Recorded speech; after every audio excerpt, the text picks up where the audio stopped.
fights. So makes sense that these two would be picked up together. Well, Connie thinking about going to another sort of control-based jungler for a moment as he switches over to Kindred now. Nami, though, is locked in, and I would have thought that Zero had an opportunity to go towards the Bard this time, because Jay-Z's Bard was fantastic in game number 1. I think they need the damage since they have the Vladimir there. Well, they are going to lock away the Nautilus. Her utility against a lot of carry-oriented top laners, like if people really start honing in on that Aurelia, on that Jax, on the likes of Fizz, they get to that backline, Kindred can at least cause some problems back there or give her 80 carries and AP carries a fighting chance. But it is going to be the Nidalee. Does make sense for a player like SOFM who's taken full control of early games. That's where Nidalee is really thriving. Yeah, we'll see whether he can do it one more time here against Condi's Lee Sin, who probably will be looking to get up and amongst it early on. And the fact that Nidalee, after the changes, doesn't necessarily jungle as healthy as she otherwise did, could be an opportunity. Pathing, nice making ward. him a bit predictable, but like you said, I like the counterplay here to have the ward, so SOFM knows what's happening. Here comes Maokai. Yeah, already moving over. Is Condi just going to break away from this one? Into Condi's jungler. They will find him. Flandre's coming along for the party. Yeah, and Condi actually probably looking for a smite here onto the big wolf. As Jay-Z, he's going to be able to snare him up. There's the Mantrid Q to come down at the same time. SOFM now trying to steal this one away. Nice Q's going to land as Condi. Hawk shot to keep tabs on this Nidalee. Share as well, farming out quite nicely, but Tank ahead at the moment. The Rise doing very, very well. Catalyst and the tier already completed. It looks like GA also knows that he's losing the majority of his jungle. As the arrow flies forward, it hits Jay-Z, but I don't think they're going to be able to get up there. Arcane Shift was used. Condi still unseen.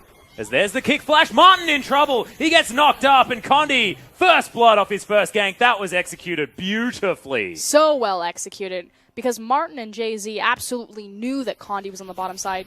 Martin even cheekily trying to catch him in the brush with a Mystic Shot, blind. Does manage to nicely dodge out the arrow, but good Flash Dragon Rage. Yep, another Room Prison here in the mid lane as Crimson That Rush said, it will be the says, outer tower down on the bot side. SOFM, you think you can do this? Yeah, that's it's going to be optimistic as the dragon continues to pummel the little kitty lady. And thank you for the leash, says WE, as they pick up this first dragon, which will be a mountain. Condi will be able to lock this one down. SOFM still hanging around, wanting to try and get in there. Got the stronger smite. So they do manage to take it away. Good news. Drake is going to be very important if they do want to be able to lock down things like the Baron buff. She'll be up in 5 seconds. There's the ultimate, actually. SOFM getting locked up here as the 957's getting dove underneath his tower. Turret on SOFM. Not exactly the target they really want here. Is the arrow not going to find anyone? 957 gets the grasp of the Undying. The spear is not going to land as the flash comes out. SOFM is able to lock down the kill as Flandre tanks up the rest of that turret. They were just so tanky. Wasn't a lot they could do, as now Zero's going to make his way over. SOFM has to be careful. The arrow, of course, not available. A bit of the blood sucked out.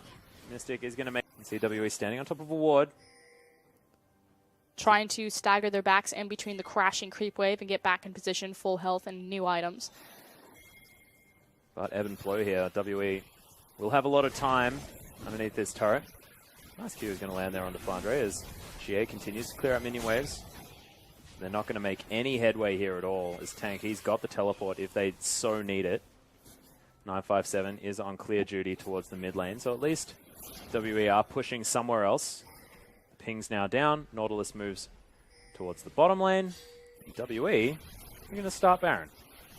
No response yet from Snake. SOFM actually, I think he's got an inkling now. Yep, blue trinket. Yeah, it is going to come in. This Baron buff down to about half health. There's one now TP, the teleport's here's two. coming in. Yeah, there's the arrow onto SOFM. The tidal wave to follow through as well as Flandre already right into the front line, but Tank is going to get knocked up into the air. Mystic in trouble as Martin has already taken down Condi. Mystic doing so much damage from the backline though as already Tank's fallen down. Shie still alive somehow in the backline, finally falls, but you can see all of the AoE damage has come in. Snake, however, just turn around the team fight. The fact that Maokai was nullifying all the damage for so long was beautiful out of Snake. And they'll just pick up a Baron. Yeah, Team WE, they try to be proactive, they try to be aggressive, and it totally backfires. Huge swing of power back in Snake's court. It's that And if they're fine able to lock line down this between Baron buff, putting yourself in a certain death by looking for opportunities to hard carry a bit more versus making sure that you're putting out the sustained damage and executing what your team needs from you, at least at a minimum. Yeah. And I feel like Mystic, he treads it fairly well. Not as well as, say, someone like Deft, but... Oh, Short Barrage almost manages to steal the red buff. Baron buff is back available, though. We're back into the game. As Snake probably looking to try and find their way in there. You can see WE with sole vision of the pit, though, have been able to create themselves a little bit more, I guess, control over the top side of the map, which is definitely a good thing. Vision's incredibly important for their pick ability on that Ash arrow, but they are going to go ahead and start this. There's one blue trinket.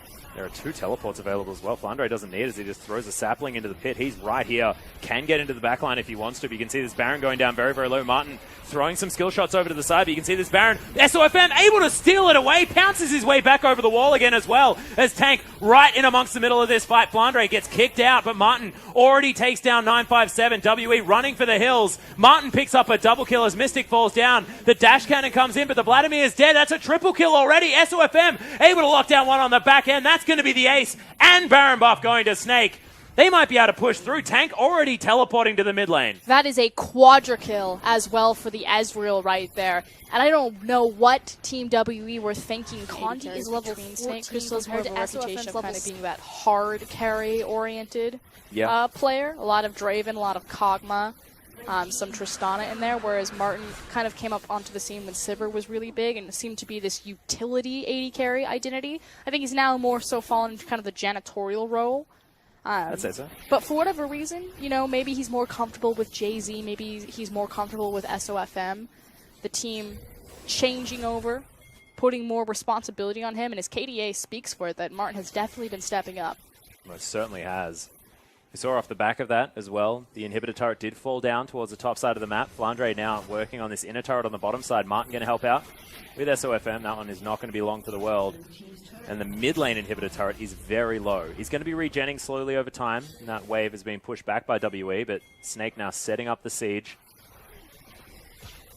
Not going to continue. So the pings are now out, and Snake grouping up as 5. Want to brute force this turret. Nope. SOFM, the only one with that idea.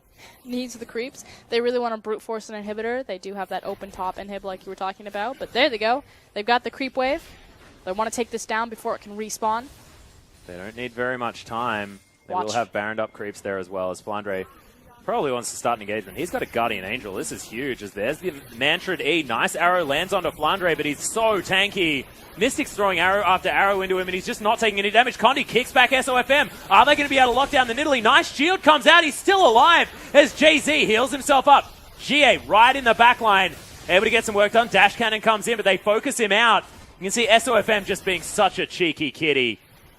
My God, GA is going to come out of his Zhonya's, will fall down. That is 2 for 1 now. The support traded for jungler and mid laner. WE are going to lose the first inhib of the game. Snake can move up and take that free inhibitor as the teleport's coming in. Flandre makes his way right back into the fray. And these Nexus turrets are falling down. Second Nexus turret is going to go next as SOFM still so healthy. 957 is going to fall as Martin has so much damage. The pounce out of SOFM. This guy is on a tear today. As Mystic now takes a spear to the head. The Nexus is going to be the next to fall, and Snake with a decisive victory over WE. All led at the helm by the likes of SOFM. Goes for the Lee Sin, picks up the Nidalee, and closes out the back half of the series in aggressive and oppressive style. Yeah, really beautiful play out of Snake, and I honestly feel like that was more of a team effort. I mean, SOFM was just taking away as much jungle as he possibly could, kept Condi down for a very long time as the players are going to shake hands. But honestly, everyone stepped up on the side of Snake that game. Most importantly, Snake's team fighting. Although this is very uncharacteristic from Team WE to fumble late game 5v5s like that. Yeah, and late game decision making as well with those Barons. Yeah, constantly going super deep and not having any follow-up.